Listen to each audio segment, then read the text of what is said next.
ISI के अहम सरबराह से मुलाकात किसने की है और क्यों की है? एक तरफ अजरक की मुखालफत, दूसरी तरफ अजरक की हिमायत। क्यों? सारी सखाफत आपने बाइकों वालों के ऊपर थोपनी है। अजरक वाली नंबर प्लेट से सर किसी को भी इस ऐवान में बैठे हुए किसी भी एक फर्द को किसी को एतराज नहीं है। क्या आफाक अहमद को धमकी दी गई है कि हम इशू नहीं बनने देंगे? एक्सक्लूसिव खबर। हम इस पर बिल्कुल कोई इशू नहीं बनाने देंगे लोगों को। एमक्यूएम के किस रहनुमा ने अल्ताफ हुसैन की तबीयत पर बात कही है? और वसीम अख्तर की स्पीच बढ़ रही है, क्यों? किस कर्नल के घर पर छापा मारा गया है? बहरिया टाउन वाले होशियार हो जाएं। 30 अरब रुपए किस सियासतदान के लुट गए हैं? आगा सिराज दुरानी और निसार खोड़ो की मूवमेंट। अपने प्रोग्राम का बाकायदा आगाज करता हूं आज की तहलका अंगेज खबरों से, और वो खबरें कि जो अभी तक आपने ना देखी होगी, ना सुनी होगी, ना आप तक मिली होगी। लेकिन इन सब खबरों के लिए सबसे पहले हमेशा की तरह दरख्वास्त करता हूं कि चैनल सब्सक्राइब जरूर कीजिए, सब्सक्राइब का बटन जरूर दबाइए और बड़ी बड़ी खबरों के लिए तैयार हो जाइए। कोई लापता आपको नहीं करेगा। आइए अपने प्रोग्राम का बाकायदा आगाज करता हूं अपने परवरदिगार के शुक्र से। सबसे पहली और अहम और बड़ी खबरें आपके खिदमत में पेश करने वाला हूं, इसलिए हौसला रखिएगा, हिम्मत रखिएगा। रात गए एक रिटायर्ड कर्नल के घर पर छापा पड़ता है। यह छापा जरा गौर से देखिए, पुलिस ले जा रही है या फिर कोई और ले जा रहा है? आखिर इस छापे की वजह क्या थी और उसके बाद सनसनी क्यों फैली? ये तफसीलात बिल्कुल कराची शहर से लेकर इस्लामाबाद तक जुड़ी हुई है, मगर इस तफसीलात को हम अपने प्रोग्राम के जरा आखिर में रखूंगा और आपको ये बताऊंगा कि आखिर इस सब के पीछे क्या मामलात हैं और क्यों हैं और किस तरीके से। और उसके साथ साथ इस वक्त के डीजीसी जनरल फैसल नसीर साहब से मुलाकात किसने और क्यों की है और इसकी रिपोर्ट बीबीसी ने क्या दी है, ये एक अहम चीज़ आपके सामने रखने वाला हूं, ये भी आज के प्रोग्राम में शामिल है। लेकिन उन सबसे पहले एक अहम बात जो कल रह गई थी और मैं कल प्रोग्राम नहीं कर सका था, वो जो कि कराची शहर में एक बहुत बड़ा मसला बना हुआ है कि नई नंबर प्लेट पर QR कोड एक तरफ है और दूसरी तरफ अजरक का मामला बना हुआ है। इस वक्त गूमखूम की कैफियत मौजूद है और एक तरफ मामला ये चल रहा है कि एमक्यूएम पाकिस्तान के एक रहनुमा कौमी असेंबली के अंदर खड़े होकर क्या कहते हैं, सुनिए। मैं अभी यहाँ असेंबली में आया, मुझे असेंबली के हाउस में कहीं अजरक नजर नहीं आई। सारी सखाफत आपने बाइकों वालों के ऊपर थोपनी है। ये पूरा असेंबली हॉल देखें, कहीं अजरक नहीं है, कहीं अजरक नहीं है। अरे आपको जोश आ गया होगा कि अजरक के खिलाफ बात हो रही है और कहा जा रहा है कि नहीं, अजरक वाली नंबर प्लेट नहीं लगेगी। लेकिन अगले ही लम्हे पर एमक्यूएम के एक और रहनुमा नजम साहब खड़े होते हैं और वो क्या कहते हैं, जरा सुनिए। अच्छा सर, ये यहाँ पर बात हो रही थी अजरक वाली नंबर प्लेट की, तो अजरक वाली नंबर प्लेट से सर किसी को भी इस ऐवान में बैठे हुए किसी भी एक फर्द को किसी को एतराज नहीं है। इन्हें अजरक पर कोई एतराज नहीं। तो एमक्यूएम एक ही पार्लियामेंट के अंदर दो हिस्सों में तकसीम नजर आती है। वाज़ेह पॉलिसी क्या है? या फिर गुड कॉप बैड कॉप खेला जा रहा है, ये अच्छा ये बुरा, ये बुरा ये अच्छा, ये अच्छा ये बुरा। लेकिन किसके लिए अच्छा और बुरा? ना पीपल्स पार्टी से ताल्लुकात खराब करने हैं, ना पीपल्स पार्टी से ताल्लुकात अच्छे करने हैं। मामला किस तरफ लेकर जाना है? मगर आपको मालूम होगा आफाक अहमद साहब ने इस वक्त अजरक के हवाले से बड़ा स्टैंड लिया हुआ है। तो वहां पर खड़े होकर रेवेन्यू के मिनिस्टर, एक्साइज के मिनिस्टर मुकेश कुमार चावला, जिसके पास ये सब कुछ मौजूद है, खड़े होते हैं और वो क्या कहते हैं, जरा सुनिए। वो कहते हैं हम इसे इशू नहीं बनने देंगे और वो दौर चला गया। सुनिए। आपको अगर कोई एतराज है, आप सिक्योरिटी फीचर्ड नंबर प्लेट पर एतराज करें कि जी ये चीज कम है, ये चीज कम है। आप एक बहाना बना रहे अजरक का। आप क्या वापस वही पुरानी सियासत शुरू करना चाह रहे? मगर अब वो नहीं होगा सर, वो दौर चला गया। आप एक चीज, अगर एक सूबा तरक्की कर रहा है, आप सारे प्रोविंसेस से कंपेयर करें, सबसे ज्यादा खूबसूरत नंबर प्लेट सिंध की है। आप अजरक पर बात करते हैं, मैं सलाम करता हूं पंजाब गवर्नमेंट को। उन लोगों ने अपने फ्लाईओवर पर सारा अजरक का एक डिजाइन बनाया है। यह होता है एक कल्चर की इज्जत करना, ना कि जिस सूबे में बैठो उसी के कल्चर पर आप भला बुरा बोलो। ऐसा नहीं चलेगा सर, यह हमारी सखाफत है। हम इस पर बिल्कुल कोई इशू नहीं बनाने देंगे लोगों को। किसकी तरफ इन्होंने ये इशारा किया है कि हम इशू नहीं बनने देंगे? आफाक अहमद की तरफ, कि जिन्होंने ये इशू उठाया हुआ है। एमक्यूएम पाकिस्तान की तरफ, जिसकी डबल पॉलिसी नजर आ रही है। किसको धमकी दी है ये? किसको धमकी दी है? आप मुझे बताइए, ये धमकी किसके लिए? इसे कमेंट्स में जरूर कीजिएगा, लिखिए कि ये धमकी किसके लिए। फिर मैं आपको अगले प्रोग्राम में बताऊंगा कि आपकी बात कहां तक सही है। तो कमेंट्स में जरूर इसको लिखिए कि ये धमकी किसके लिए और कहां पर मौजूद है। एक और एमक्यूएम के रहनुमा बाहर आ रहे हैं और मैं बार बार आपसे कह रहा था कि मामला कुछ अजीबो गरीब सा ही है। लेकिन एक कहानी आगे की तरफ चलते हैं, थोड़ा सा अहम चीजों पर चलते हैं। पाकिस्तान भर के अंदर यकदम डॉलर बढ़ना शुरू हुआ है,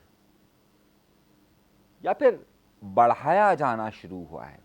और यकीनी सी बात है कि जब डॉलर बढ़ता है तो महंगाई की शरह बढ़ती है। वो डॉलर के जिसे 280 के करीब करीब रोक दिया गया था, गुज़िश्ता चंद दिनों के अंदर उसके अंदर पहिए लगना शुरू हुए। 285, 286, 283 रेट फ्लक्चुएट हो रहा है। वजह क्या है? वजह क्या है? मैं दो बड़ी अहम मुलाकातों का जिक्र करने वाला हूं, आप आंखें खोल कर रखिएगा, नजरें जमा के रखिए और सुनते रहिए। दूसरी तरफ मामला यह चल रहा है कि एफबीआर के हवाले से ताजिरों के मामलात उलझ रहे हैं। तो इन दोनों मामलात को कौन हल करेगा? हुकूमत। हुकूमत हल करेगी। हुआ यह कि ताजिरों के वफ्द ने वजीर आजम से वक्त ना मिलने की वजह से कोशिश करके पाकिस्तान के फील्ड मार्शल साहब जनरल आसिम मुनीर साहब से 3.5 घंटे की मुलाकात की है। दूसरी तरफ डॉलर ऊपर जा रहा है तो एक्सचेंज कंपनीज एसोसिएशन ने किसी ना किसी तौर पर रास्ता निकाला और पाकिस्तान की फौज के एक अहम इदारे, बल्कि आईएसआई के डीजीसी फैसल नसीर साहब से मुलाकात की। और बाकायदा अब इसकी प्रेस रिलीज जो एक्सचेंज कमीशन है उसने जारी की है, जो एक्सचेंज कंपनीज की एसोसिएशन है उसने जारी की। और उन्होंने कहा है कि जनाब यहां पर बेतहाशा स्मगलिंग हो रही है डॉलर्स की, और इसे रोका जाए, इसे रोका जाए। इन दो अहम मुलाकातों के बाद आपको आइंदा हफ्तों में चीजों में बड़ी तब्दीलियां महसूस होगी। दोनों चीजों में बड़ी तब्दीलियां महसूस होगी। ये बड़ी एक्सक्लूसिव खबर मैं दे रहा हूं, एक बीबीसी ने कोट की, एक नुक्ता ने कोट की है। तो ये एक बड़ी अहम तब्दीली की तरफ इशारा जा रहा है। मैं आपको बता रहा हूं, जो लोग प्रोग्राम को गौर से देख रहे हैं, समझ रहे हैं, जरा समझिएगा इस बात को। जो ताजिर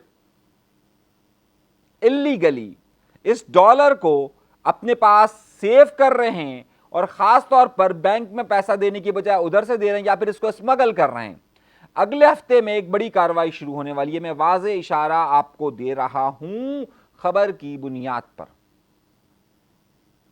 खबर की बुनियाद पर। आइए एक और खबर की तरफ चलते हैं। एक्सक्लूसिव खबरें दे रहा हूं आपको, एक्सक्लूसिव खबरें। एक अहम बात, अहम नुक्ता और अहम सिलसिला आपको मैंने बताया था और बहुत वाज़े तौर पर बताया था कि एमक्यूएम पाकिस्तान में वो लोग जो कि नाराज होकर बैठ गए थे या जिन्हें कह दिया गया था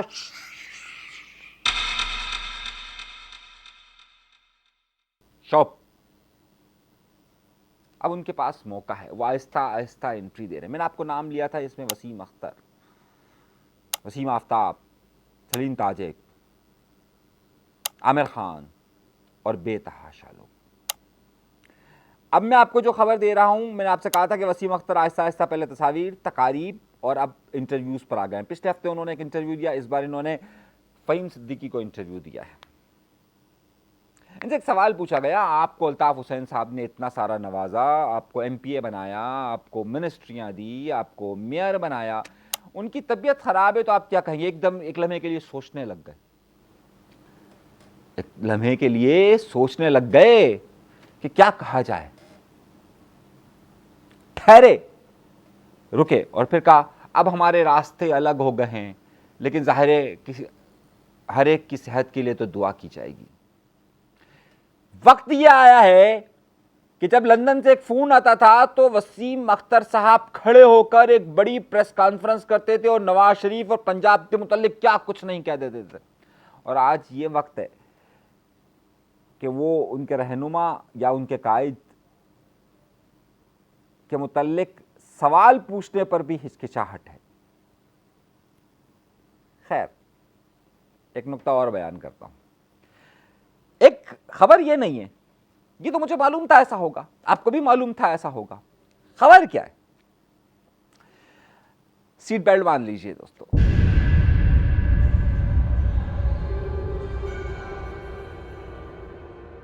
गवर्नर हाउस में दो बड़े नामों ने एक फैसला किया कि यार ये जो नाराज हैं, जरा इनसे मिलकर इनके दिल का हाल जानने के लिए किसी को भेजा जाए, और फिर अगर कोई ग्रुप दूसरा वाला सही नहीं चलता तो फिर उस दौरान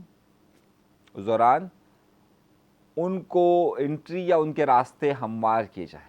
पहले उनके दिलों में देखा जाए क्या है। खबर दे रहा हूं, एक्सक्लूसिव खबर दे रहा हूं। उस काम के लिए एक साबिक MPA की ड्यूटी लगाई गई, जो बहुत सारे लोगों से उन्होंने मुलाकात की। खबर दे रहा हूं मैं आपको, एक्सक्लूसिव खबर दे रहा हूं। और उन मुलाकातों में उन नाराज बड़े नामों से या जिन्हें पीछे कर दिया गया था, उनसे मालूमात ली गई कि जनाब हाँ भाई क्या हो रहा है। और फिर ये मालूमात वहां उन लोगों तक पहुंचाई गई। ये एक्सक्लूसिव खबर मैं आपको दे रहा हूं, जो अभी तक आपके पास कहीं नहीं आई होगी। आइए अगली खबर की तरफ चलते हैं और अगले अहम मार्के की तरफ आपको लेके चलते हैं।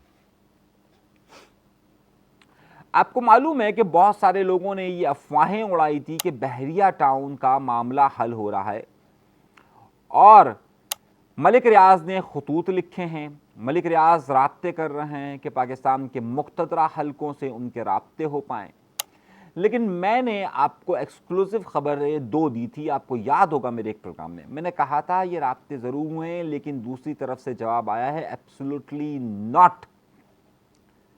लेकिन सिस्टम में मौजूद कुछ मलिक रियाज के लोग उन्हें शेल्टर दे रहे हैं, और जिसकी मिसाल मैंने आपको SBCA की एक रिपोर्ट से दी गई थी कि जिस पर नैब ने और सुप्रीम कोर्ट ने बाकायदा SBCA को एक ख़त लिखा था और उसके बावजूद काम नहीं किया गया था। अब रात को हुआ ये कि कुछ लोग उनके मलिक रियाज के मामलात को हल कर रहे थे, और उसमें बड़े बड़े नाम थे।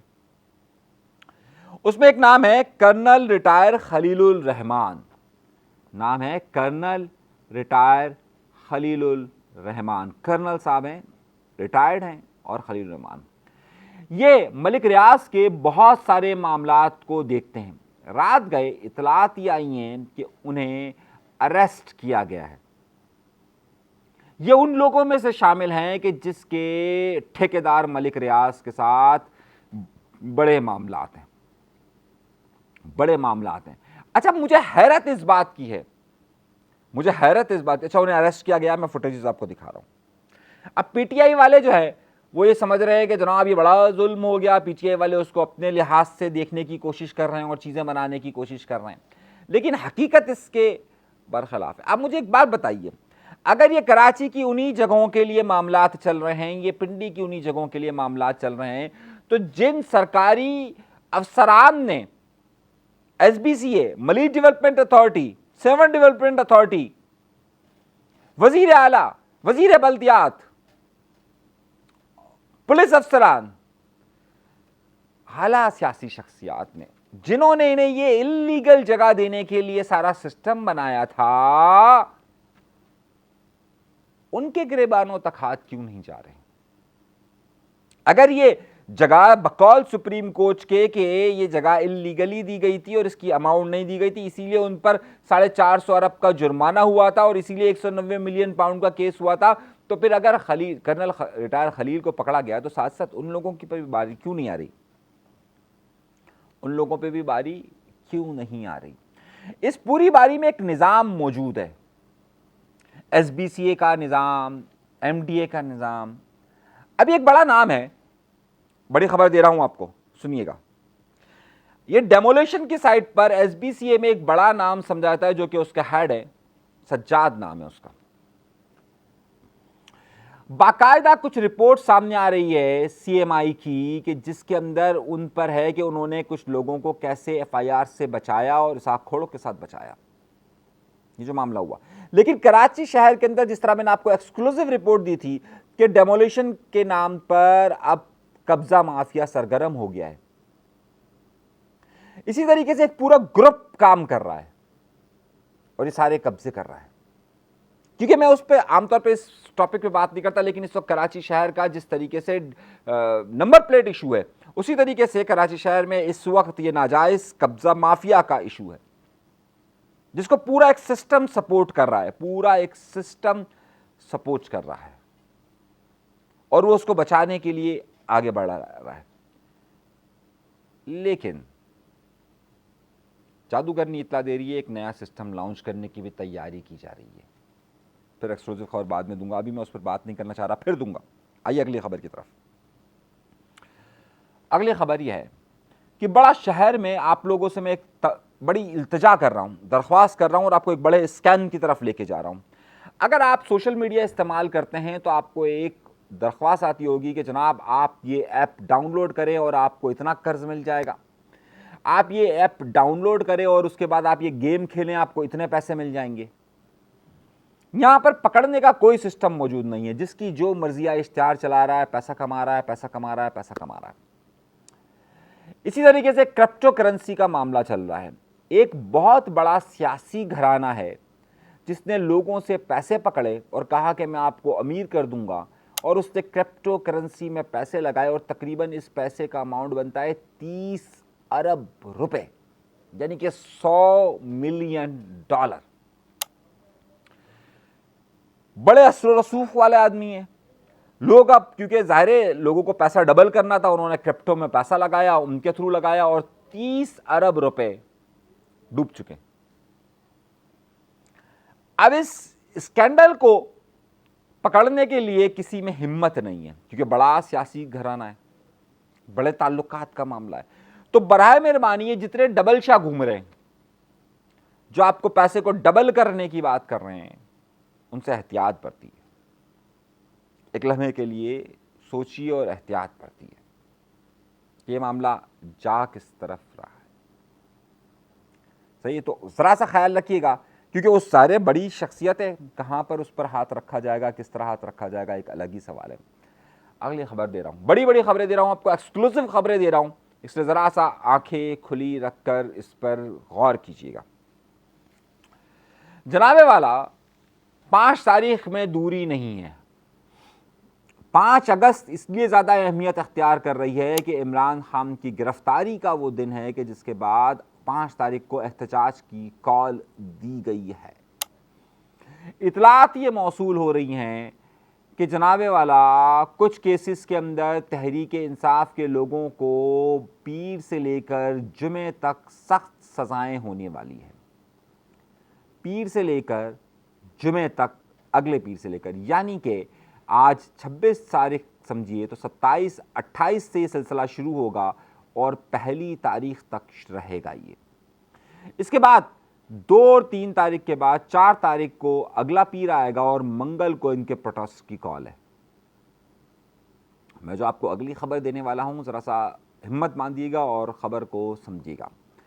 तहरीक इंसाफ की धड़ेबंदियों में इजाफा हो रहा है और एक ग्रुप इस बात पे लगा हुआ है कि आइंदा 10 दिन के अंदर कुछ लोग तहरीक इंसाफ के MPA MNA टूट कर किसी और जमात की तरफ जाने वाले हैं। ये मैं आपको एक्सक्लूसिव खबर दे रहा हूं जिसका रेट खुल गया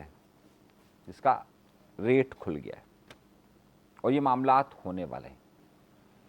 ये मामलात अगले चंद दिनों के अंदर आपको सामने नजर आ जाएंगे। अब आइए MPS और कराची शहर के अंदर मामला ये हो रहा है कि तहरीक इंसाफ 5 तारीख को बड़े प्रोटेस्ट की तरफ जाना चाह रही है। मैंने आपको पिछले हफ्ते इतला दी थी कि ये जुमे इतवार वाले दिन ये काम होने वाला है और गिरफ्तारियां होगी, और आपने देखा होगा कि आलमगीर वालों ने ये डिस्को बेकरी के पास अपना प्रोटेस्ट किया था, जिसके बाद उसके भाई को गिरफ्तार किया गया और इसकी मैंने आपको खबर दी। तो मेरे दोस्तों, इतवार वाले दिन तहरीक इंसाफ फिर कराची में निकल रही है। और मेरी जादूगरनी ये इतला दे रही है कि तहरीक इंसाफ के कराची में कुछ बड़े नामों को फिर गिरफ्तार किया जाने वाला है अगर उन्होंने वो प्रोटेस्ट किया, ताकि 5 तारीख से पहले कराची में भी ये मामलात उनके सिमटेंगे। अब आइए एक और ख़बर की तरफ, और ख़बरें इतनी सारी होती हैं मेरे पास कि मैं देता रहूं और ख़त्म ना हो। पाकिस्तान पीपल्स पार्टी में MQM से टूटकर कुछ ख़वातीन को लिया गया था और एक मिनिस्टर साहब ने अपने पास लिया था। वो मिनिस्टर साहब की वो कुछ ख़वातीन बहुत ज़्यादा पसंदीदा हैं, तो उन्हें बाद में कुछ लोगों को तर्जुमान भी मुकर्रर किया गया था, तर्जुमान भी बनाया गया था, और उनके ऊपर सिंध के एक ताकतवर वज़ीर का हाथ है। ताकतवर वज़ीर की मुकम्मल सपोर्ट है, जिन्होंने पहले इस ताकतवर वज़ीर ने सन 2016 से लेकर 2023 तक बाकायदा न सिर्फ अपने पल्ले से तनख्वाहें दी बल्कि उनके घर भी चलाए। उन ख़वातीन पर आजकल पाकिस्तान पीपल्स पार्टी का एक ग्रुप शदीद एतराज़ कर रहा है और ये कह रहा है कि जनाब, इन्हें किसी के पसंद की वजह से इस ओहदे तक रखा गया, इन तर्जुमानों को, और इनकी ख़ास आशीर्वाद है। उसके ख़िलाफ़ एक और तर्जुमान ने कुछ बातें कही हैं और कहा है कि उन्हें ही ख़ास तौर पर जगह दी जा रही है, हमें मौका नहीं दिलाया जा रहा है। अब ये कौन है शख्सियत? इशारा दे देता हूँ। ताल्लुक एक MNA से बनता है, ढूंढने वाले पीपल्स पार्टी वाले ढूंढ लीजिए, बाकी आपकी मर्ज़ी है। ख़बर मैंने आपको दे दी है, आप तलाश कर लीजिए, ढूंढ लीजिए, आप पर है। अभी तक के लिए इजाज़त दीजिएगा। चैनल सब्सक्राइब नहीं किया तो सब्सक्राइब का बटन ज़रूर दबाइए। इजाज़त दीजिए, अल्लाह ने के बाद।